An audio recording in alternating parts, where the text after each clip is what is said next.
Welcome. In this video, I will show you how to access and use Equalizer on your JVC Smart TV. From the home screen of your TV, navigate to the gear icon on the right side of the home screen to open settings, then go to display and audio. Go to audio settings from here, and now to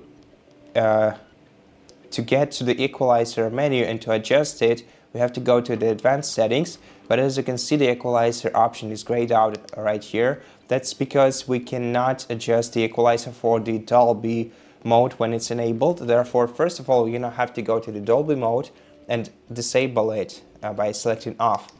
Now we can instead adjust the DTS mode. And here we can first of all select the preset for the equalizer. We have 6 available.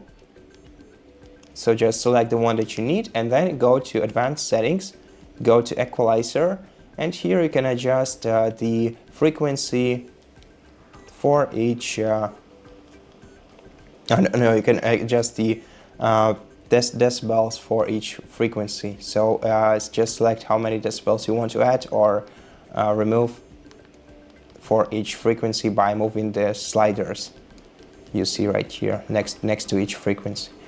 And that's basically how you do it. So thank you so much for watching this video. If you liked it, please consider subscribing to our channel, leave us a like and a comment below, and I'll see you in the next one.